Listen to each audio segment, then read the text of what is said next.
প্রিয় দর্শক, আসসালামু আলাইকুম।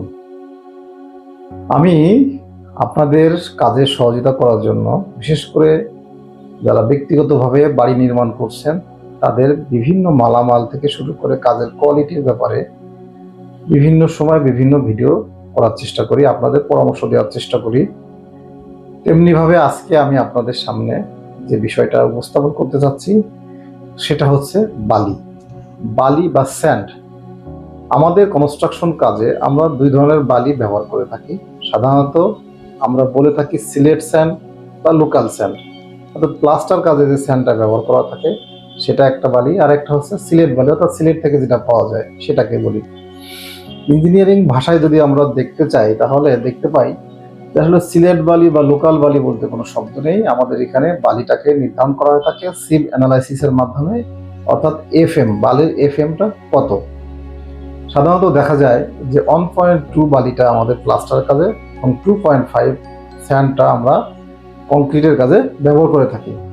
তবে আমরা যে বালিটা বাজার থেকে পেয়ে থাকি সেটা দেখা যায় সিভ অ্যানালাইসিস করলে সরাসরিভাবে আমাদের সিবের মাধ্যমে যে বালিটা আমরা করে অ্যানালাইসিস করে যেটা পাই, রেজাল্টটা পাই, সেক্ষেত্রে দেখা যায় যে আমাদের অনেক সময় স্টোন চিপ কাস্টিং করার সময় আমরা সিলেট বালু বা আমাদের মোটা দানার বালুটা আমরা ব্যবহার করতে পারি, কিন্তু প্লাস্টারের ক্ষেত্রে অনেক সময় দেখা যায় যে আমাদের যে মানের অর্থাৎ 1.2 এফএম এর বালি দরকার সেই বালিটা পাওয়া যায় না, যে জন্য আমরা অনেক সময় বিভিন্ন অসুবিধার মধ্যে পড়ি। তবে সবচেয়ে ভালো হয় বালির কাজটা করার সময়, অর্থাৎ প্লাস্টারিং কাজটা করার সময় যদি আপনি আপনার নিকটস্থ কোনো ইঞ্জিনিয়ারিং প্রতিষ্ঠানের ল্যাব থেকে বালিটার সিভ অ্যানালাইসিস করে নিয়ে আসতে পারেন যে আমার এই বালিটার এফএমটা ভ্যালুটা কত আছে। এটা অনেকেই পারে না, ঠিক আছে, কিন্তু বড় প্রজেক্টের ক্ষেত্রে এটা করাটা খুব জরুরি। এর সাথে সাথে বালুর কতগুলো পরীক্ষা নিরীক্ষা আছে যদি আমি বলি, তার মধ্যে অন্যতম একটা হচ্ছে বালিতে কোনো লবণের উপস্থিতি আছে কিনা। অনেক সময় দেখা যায় বাড়ির কোনো কাজ করার পরে কিছুদিন পরে প্লাস্টারে বা লবণের উপস্থিতি দেখা দিচ্ছে। প্রিয় দর্শক, লবণের উপস্থিতিটা একটা কমন একটা সমস্যা, বিশেষ করে দক্ষিণ অঞ্চলগুলোতে এটা খুব বেশি দেখা যাচ্ছে। এই ব্যাপারে অনেকেই কাজ করছে, আমিও আমার সাধ্যমতো জায়গা থেকে এর প্রতিরোধের জন্য যে কি ব্যবস্থা করা যায় সে নিয়ে কাজ করছি। আশা করা যাচ্ছে খুব তাড়াতাড়ি আমরা আপনাদের সামনে এ ব্যাপারে একটা বিস্তারিত ভিডিও উপস্থাপন করব।